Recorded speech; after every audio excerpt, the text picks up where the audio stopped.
السلام علیکم ورحمۃ اللہ وبرکاتہ۔ نحمدہ ونصلی علی رسولہ الکریم، اما بعد۔ اعوذ باللہ من الشیطان الرجیم، بسم اللہ الرحمن الرحیم۔ لقد کان لکم فی رسول اللہ اسوۃ حسنہ، صدق اللہ العظیم۔ اللہم صلی علی محمد وعلی آل محمد کما صلیت علی ابراہیم وعلی آل ابراہیم انک حمید مجید۔ اللہم بارک علی محمد وعلی آل محمد کما بارکت علی ابراہیم وعلی آل ابراہیم انک حمید مجید۔ گزشتہ نشست میں بات یہاں تک پہنچی تھی کہ مدینہ کے اندر باقاعدہ قبیلے کے قبیلے مسلمان ہونے شروع ہو گئے اور اچھی خاصی تعداد مدینہ کے اندر مسلمانوں کی ہو گئی۔ اب چونکہ باقاعدہ اللہ تبارک و تعالیٰ کی طرف سے وحی کا حکم آیا، لہٰذا اس سلسلے میں بہت سی وضاحتیں ملتی ہیں کہ اللہ تبارک و تعالیٰ کی جانب سے وحی کے متعلق نبی کریم صلی اللہ علیہ وسلم کے جو معاملات تھے وہ یہ تھے کہ اللہ تعالیٰ نے پہلے تو آپ صلی اللہ علیہ وسلم کو اختیار دیا تھا 2-3 جگہوں کا، اور پھر بعد میں یثرب جس کا پرانا نام ہے مدینہ کا، مدینہ الرسول، وہاں کا آپ صلی اللہ علیہ وسلم کو باقاعدہ اشارہ فرما دیا۔ بلکہ بعض روایتوں کے اندر آتا ہے کہ آپ صلی اللہ علیہ وسلم کو مدینہ منورہ کی جو جگہ ہے وہ خواب میں نظر آنے لگی۔ جیسے نبوت کے اندر، نبوت کا جو آغاز ہوا اس میں آپ صلی اللہ علیہ وسلم کو ابتدائی طور پر پہلے کچھ خواب نظر آتے تھے، بعد میں وہ خواب سچ ہو جاتے تھے۔ ہجرت کے اندر بھی یہی معاملہ ہوا۔ پہلے آپ صلی اللہ علیہ وسلم کو مدینہ کی سرزمین خواب میں نظر آتی تھی، اور یہ سرزمین باقاعدہ مدینہ کی اس سے نظر نہیں آتی تھی۔ آپ صلی اللہ علیہ وسلم کو یہ بتایا نہیں جاتا تھا کہ یہ مدینہ ہے، بس صرف نخلستان نظر آتے تھے، کھجوروں کے باغ، کھجوروں کے درخت۔ پتہ چلتا تھا کہ یہ وہ جگہ ہے جہاں پر ہجرت کر کے جانا ہے، جس جگہ ہجرت کر کے جانا ہے وہاں کھجوروں کا جو ہے باغ وغیرہ ہوگا۔ اس کے بارے میں خود نبی کریم صلی اللہ علیہ وسلم سے یہ ملتا ہے کہ آپ کو ایسا لگا کہ شاید یمامہ کی طرف جو ہے وہ اشارہ ہو ہجرت کا۔ البتہ معراج کی رات میں آپ صلی اللہ علیہ وسلم کی سواری مدینہ کے اندر رکی تھی۔ مدینہ کا نام وہاں پر بھی نہیں تھا، وہاں پر بھی یہ تھا کہ یہ وہ جگہ ہے جہاں پر آپ کو ہجرت کر کے آنا ہے۔ وہاں آپ نے 2 رکعت نماز پڑھی، کھجوروں کے باغات وہاں پر تھے۔ میں نے آپ کو بتا دیا تھا مدینہ کا نام، اس موقع پر مدینہ کا نام نہیں ملتا بہرحال۔ اچھا، جب اللہ تبارک و تعالیٰ کی طرف سے باقاعدہ ہجرت کا اشارہ مل گیا، اجازت مل گئی، پھر آپ صلی اللہ علیہ وسلم نے صحابہ کرام کو اس کی اجازت دے دی۔ صحابہ کرام ایک ایک کر کے مدینہ کی جانب جانے لگے۔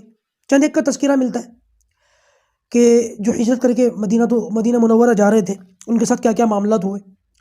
مدینہ کی جو ہجرت ہے یہ بہت بڑی چیز ہے مسلمانوں کے لیے۔ یہاں سے پورا ایک طریقے سے پہلے ایک نئے دور کی شروعات ہے، ایک نیا جو ہے معاملہ شروع ہو رہا ہے یہاں سے۔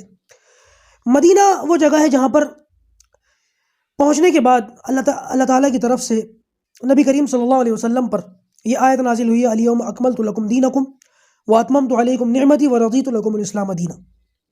مدینہ وہ مقام ہے جہاں پر یہ آیت نازل ہوئی ہے۔ اس کے علاوہ بہت سارے احکامات ایسے تھے جو دین اسلام کے اندر مدینہ پہنچنے کے بعد ہی اترے اللہ تعالیٰ کی طرف سے۔ حج کا حکم، رمضان کا حکم، زکوٰۃ کا حکم، رمضان کے جو روزے ہیں اس کا حکم، یہ سارے احکامات جو ہیں ایک کے بعد ایک مدینہ منورہ پہنچنے کے بعد ہی آئے ہیں۔ اس کی بڑی اہمیت ہے اسلام کے اندر ہجرت کی، کیونکہ ہمارا جو اسلامی کیلنڈر ہے وہ ہجرت سے ہی شروع ہوتا ہے، اور ہمارا جو اسلامی سال ہے اس کو ہجری سال ہی کہا جاتا ہے۔ قمری اعتبار سے اس کا حساب لگایا جاتا ہے لیکن اس کو ہجری شمار کیا جاتا ہے۔ بہرحال یہاں پر آپ صلی اللہ علیہ وسلم نے جب صحابہ کرام کو ہجرت کرنے کا حکم دیا ہے تو آپ صلی اللہ علیہ وسلم کے رضائی بھائی حضرت ابو سلمہ، ان کے بارے میں آتا ہے کہ یہ ہجرت کر کے جا رہے تھے، اور جب یہ ہجرت کر کے جا رہے تھے تو انہوں نے اپنے ساتھ اپنی بیوی کو ام سلمہ کو لیا۔ ام سلمہ یہ ابو سلمہ کے انتقال کے بعد نبی کریم صلی اللہ علیہ وسلم کے نکاح میں گئی ہیں، ازواج مطہرات میں ان کا شمار ہوا ہے، بڑی خاتون ہے۔ ان دونوں میاں بیوی کے بارے میں آتا ہے ان کا ایک بیٹا تھا، اور یہ دونوں میاں بیوی تھے۔ پورا گھرانہ ہجرت کر رہا تھا، مدینے کی جانب جا رہا تھا، اور مکے کے جو مشرکین تھے ان کا تو یہ معاملہ تھا کہ اگر ان کو پتہ چل جائے کہ کوئی ہجرت کر رہا ہے، کوئی یہاں سے جا رہا ہے ہمیشہ کے لیے، تو اس کو جانے نہیں دیتے تھے، پریشان کرتے تھے، اس کے راستے روک لیا کرتے تھے، بیوی بچوں کو چھین لیا کرتے تھے، مال وغیرہ چھین لیا کرتے تھے، کبھی کبھی قید کر لیا کرتے تھے۔ چنانچہ حضرت عیاش رضی اللہ تعالیٰ عنہ، ان کے بارے میں آتا ہے کہ یہ ہجرت کر کے مدینہ چلے گئے تھے، یہ پہنچ گئے تھے، کامیاب ہو گئے تھے، اور ابو جہل کو جب پتہ چلا، کیونکہ ابو جہل کے بھائی ہیں یہ، تو ابو جہل مدینے پہنچ کر ان کے بارے میں ان سے یہ کہا کہ تیری ماں نے قسم کھا لی ہے کہ جب تک تجھے نہیں دیکھے گی تب تک دھوپ میں سے سائے میں نہیں آئے گی اور اپنے سر میں کنگھی بھی نہیں کرے گی. یہ بیچارے اپنی ماں کی محبت میں واپس آئے تو ان کو قید کر لیا اور قیدی بنا کر کے واپس لے گئے اور بہت ستایا, بڑا پریشان کیا. ایک عرصہ ہے تکلیف کا ان کے اوپر, کبھی اس کی وضاحت کروں گا, ابھی اس کا موقع نہیں ہے بہرحال. لہٰذا ابو سلمہ کے بارے میں بھی یہی آتا ہے کہ جب یہ اپنی بیوی اور بچے کو ساتھ لے کر کے مدینے کی جانب جا رہے تھے تو رستے میں ان کو روک لیا گیا. اور روکا کن لوگوں نے؟ ان کے اپنے لوگوں نے, ان کے اپنے خاندان کے لوگوں نے. ام سلمہ کے گھر والے آ گئے اور ابو سلمہ کے گھر والے بھی آ گئے. پہلے تو ان کو روکنے کی کوشش کی, جب یہ نہیں مانے تو ابو سلمہ کے گھر والوں نے ان کے بیٹے کو چھین لیا کہ تو جاتا ہے تو جا, یہ بچہ ہمارا ہے. بیٹے کو لے گئے. جب یہ آگے بڑھنے لگے تو ان کی بیوی کو بھی ان کے گھر والے ساتھ لے گئے. تم جاتے ہو تم جاؤ, یہ بیٹی ہماری ہے, ہم اس کو نہیں جانے دیں گے. یہ وہ مقام ہے جہاں پر پورا خاندان الگ ہو گیا, بیٹا بھی الگ ہو گیا, باپ بھی الگ ہو گئے, ماں بھی الگ ہو گئی. بیچارے حضرت ابو سلمہ بالکل اکیلے تنہا بیوی اور بچے دونوں کو چھوڑ دیا, مدینہ چلے گئے. کہتی ہیں کہ ام سلمہ کہتی ہیں کہ میرے اوپر یہ وقت اتنا خطرناک گزرا کہ پورا سال میں اپنے شوہر اور اپنے بیٹے کی جدائی میں, ان کی غمگساری میں روتی رہی. ایک جگہ کا ذکر ملتا ہے کہ میں وہاں چلی جاتی تھی, وہاں پہاڑیوں میں بیٹھ کر کے روتی رہتی تھی. پورا سال اسی طریقے سے میرا رو رو کے گزر گیا. پھر میرے چچا زاد بھائیوں میں سے کسی کو میرے اوپر رحم آیا اور اس نے آ کر کے خاندان کے لوگوں سے کہا کہ ہماری اپنی بیٹی ہے, ہماری اپنی بہن ہے, کیوں اس کو ستاتے ہیں, چھوڑو اس کو, جانے دو. کہتی ہیں کہ میرے گھر والوں نے مجھے چھوڑ دیا. ادھر سے ان لوگوں نے جو بچہ لے کر کے گئے تھے انہوں نے میرا بچہ بھی مجھے میرے ہینڈ اوور کر دیا اور میں اکیلی اپنے بیٹے کو لے کر کے مدینے کی جانب چل پڑی. 1 سال کے بعد کیا قیامت گزری ہوگی اس بچے پر بھی, حضرت ابو سلمہ پر بھی اور ان پر بھی. کہتے ہیں کہ میں مقام تنعیم, ایک جگہ ہے آج بھی اسی نام سے یہ جگہ موجود ہے مکہ سے باہر نکل کر, کہ جب میں یہاں پہنچی تو ایک شخص مجھے نظر آیا, حضرت عثمان بن ابی طلحہ رضی اللہ تعالیٰ عنہ. انہوں نے مجھے دیکھ لیا اور انہوں نے مجھے دیکھ کر کے اندازہ لگا لیا یا کسی طریقے سے سمجھ گیا کہ آپ مدینے جا رہی ہیں. تو انہوں نے کہا میں جا رہی ہوں. کون ہے ساتھ میں؟ کہ کوئی نہیں ہے, میرا اللہ میرے ساتھ ہے, میرا بیٹا ہے بس. کہتی ہے کہ ان کا دل پسیج گیا میری اس بات کو سن کر, اور انہوں نے میرے اونٹ کی جو رسی ہے اس کی جو مہار ہے وہ پکڑ لی. میں اونٹ پر بیٹھی ہوئی تھی اور یہ مہار پکڑ کے آگے آگے چلتے تھے. کہتی ہے کہ اتنے شریف آدمی تھے, اتنا زبردست آدمی تھے حضرت عثمان. کہتی ہے میں نے اپنی پوری زندگی میں اتنا شریف آدمی نہیں دیکھا کہ جب کبھی بھی سفر میں مجھے کوئی ضرورت پیش آتی تو یہ اونٹ کو بٹھا کر کے دور چلے جاتے تھے, کسی درخت کے نیچے بیٹھ جاتے تھے یا دور چلے جاتے تھے, اور میں اپنی ضروریات پوری کر کے جب فارغ ہوتی تھی تو دوبارہ اونٹ کو لاتے تھے, دوبارہ اونٹ کو بٹھاتے تھے اور مجھے اس پر سوار کر کے خود پیدل پیدل چلتے تھے. اسی طریقے سے مدینہ پہنچے. اور یہ اس زمانے کی بات ہے جب مکہ سے مدینہ پہنچنے میں پیدل کے سفر میں 7-8 دن 10 دن لگ جاتے تھے. معمولی بات ہے 8 دن. 7 دن کا تو ملتا ہی ہے کہ 7 منزلیں تھیں رستے میں, مکہ سے لے کے مدینہ تک, مدینے سے لے کے مکہ تک. اللہ اکبر کبیرہ. تو یہ کہتی ہیں کہ جب قبا مدینے سے 3 میل کے فاصلے پڑتا اس وقت, تب تو مدینہ پھیلتے پھیلتے اتنا پھیل گیا کہ قبا بستی جو ہے وہ مدینے کے اندر آ گئی ہے. اس وقت میں قبا یہ مسجد نبوی سے مدینہ منورہ سے باہر تھی, بلکہ 3 میل باہر تھی. تو جب قبا کی بستی نظر آئی اور دور سے قبا کے مکانات دکھنے شروع ہو گئے, ہوتے ہیں نا جب کسی علاقے کے تھوڑا سا دور ہوتے ہیں تو اس کی بلڈنگیں, اس کی عمارتیں نظر آنی شروع ہو جاتی ہیں. کہتی ہے کہ جب ہم وہاں پہنچے ہیں کہ جہاں سے قبا کی عمارتیں اور منزلیں نظر آنی شروع ہو گئیں تو عثمان نے مجھ سے کہا کہ بہن یہ وہی بستی ہے جہاں پر تمہارا شوہر موجود ہے, اور مجھے وہاں چھوڑ کر چلے گئے. اور وہاں سے پھر میں قبا کے اندر داخل ہوئی. اس طریقے سے انہوں نے ہجرت کی ہے. اسی طریقے سے حضرت صہیب رومی رضی اللہ تعالیٰ, ان کے بارے میں آتا ہے کہ یہ غلام بنا کر کے لائے گئے تھے, مکے کے تو نہیں تھے, اجمی تھے, اسی لیے ان کے نام کے ساتھ رومی لگتا ہے. جیسے سلمان رضی اللہ عنہ کے ساتھ نام کے ساتھ جو ہے فارسی لگتا ہے, وہ فارس کے تھے, سلمان فارسی. یہ دوسرے علاقے کے تھے تو ان کو رومی کہا جاتا تھا. غلام بنا کر کے بکتے بکتے بکتے بکتے یہ مکہ پہنچے, اور مکہ کے اندر کسی نے ان کو خرید کر کے آزاد کر دیا. آزاد ہو گئے تھے. یہ آزاد ہونے کے بعد انہوں نے کاروبار شروع کیا, تجارت شروع کی, اور اللہ تعالیٰ نے ان کے کام میں, ان کی تجارت میں اتنی برکت دی, اتنی ترقی دی کہ ایک مالدار شخص ہو گئے, گھر ہو گیا, کاروبار ہو گیا, روپیہ پیسہ بہت ہو گیا. چنانچہ جب یہ ایمان لے آئے اور یہ ہجرت کر کے جا رہے تھے, صہیب رومی یہ وہ شخص ہیں جو نبی کریم صلی اللہ علیہ وسلم کے ہجرت کرنے کے بعد جو ہے ہجرت کر رہے تھے. اللہ کے رسول جا چکے تھے, یہ بعد میں گئے. تو جب یہ جا رہے تھے تو مشرکین مکہ نے ان کو روک لیا اور روک کر کے کہا کہ صہیب تو یہاں پر غلام بن کر آیا تھا, اور جتنا مال اور دولت تیرے پاس ہے وہ تو نے یہاں رہ کر کے کمایا ہے, تو یہ سارا مال اور دولت لے کے نہیں جا سکتا. اگر تو جانا چاہتا ہے تو یہ سارا کا سارا یہیں چھوڑ کر کے جا. اس پر حضرت صہیب نے کہا کہ اگر میں یہ سارا کا سارا چھوڑ دوں, وہ لوگ سمجھ رہے تھے کہ تاجر آدمی ہے, شاید یہ ہجرت نہ کرے, رک جائے, ہمارے باتوں میں آ جائے.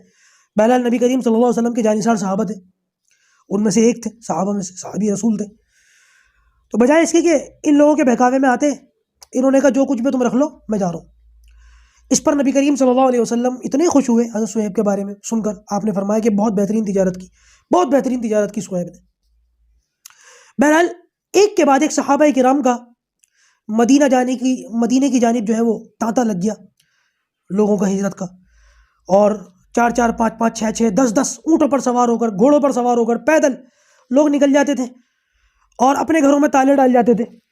عتبہ اور ابو جہل کے بارے میں آتا ہے، یہ لوگ کھڑے ہو کر کے یہ منظر دیکھتے تھے خالی گھروں کو کہ گھر خالی پڑے ہوئے.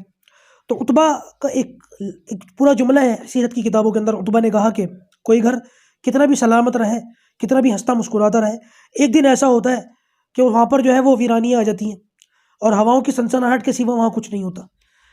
بہرحال یہ لوگ اتنے زیادہ ضدی اور اتنے ہٹ دھرمی تھے مشرکین مکہ کہ جو لوگ ہجرت کر کے چلے جاتے تھے اپنے گھروں میں تالے ڈال جاتے تھے، ان کے گھروں کو آگ بھی لگا دیا کرتے تھے. بہرحال ان صحابہ کرام کے اندر ایک صحابی ایسے بھی تھے جنہوں نے چھپ کر ہجرت نہیں کی، کھلم کھلا ہجرت کی، کیونکہ صحابہ کے بارے میں آتا ہے خاموشی کے موقع پر ہجرت کرتے تھے اور اکیلے ہجرت کرتے تھے یا رات کے وقت ہجرت کرتے تھے. مطلب ہجرت اس انداز سے کرتے تھے کہ مشرکین مکہ کو بھنک نہ لگے، پتہ نہ چلے. لیکن حضرت عمر کے بارے میں آتا ہے کہ حضرت عیاش جن کا میں نے ذکر کیا، حضرت عیاش کے ساتھ ان کا معاملہ تھا اور ایک ساتھی اور تھے. 3 لوگ ہوتے، جن 3 لوگوں کے بارے میں یہ بات آتی ہے. انہوں نے مل کر مشورہ کیا تھا کہ مکہ سے باہر نکل کر فلاں جگہ ملاقات کریں گے، اور اگر کوئی نہ پہنچ سکا تو تھوڑی دیر اس کا انتظار کرنے کے بعد پھر اگر کوئی نہ پہنچ سکا تو ہم ہجرت کر لیں گے، ورنہ مل کے ہجرت کریں گے.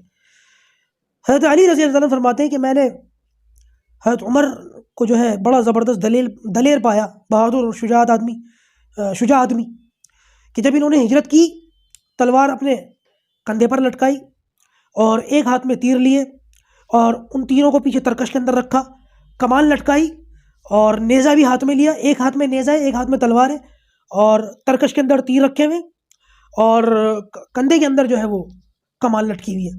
یعنی کہ اس زمانے کے اعتبار سے جتنا بھی مسلح ہو سکتے تھے، جتنے بھی ہتھیاروں سے لیس ہو سکتے تھے وہ ہوئے.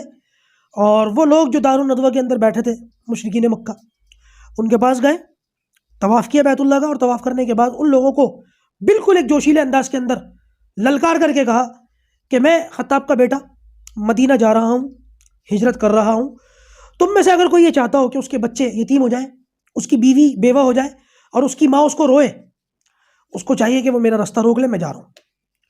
بہرحال یہ کہہ کر کے حضرت عمر فاروق رضی اللہ تعالیٰ مدینہ کی طرف چلے گئے، اور کسی کی ہمت نہیں کہ ان کے اوپر ہاتھ ڈال سکے، کیونکہ یہ بڑے مضبوط صحابی تھے. صحابہ کرام کے اندر تینوں طرح کے طبقے ملتے ہیں، غریب صحابہ اور متوسط درجے کے صحابہ اور مالدار صحابہ.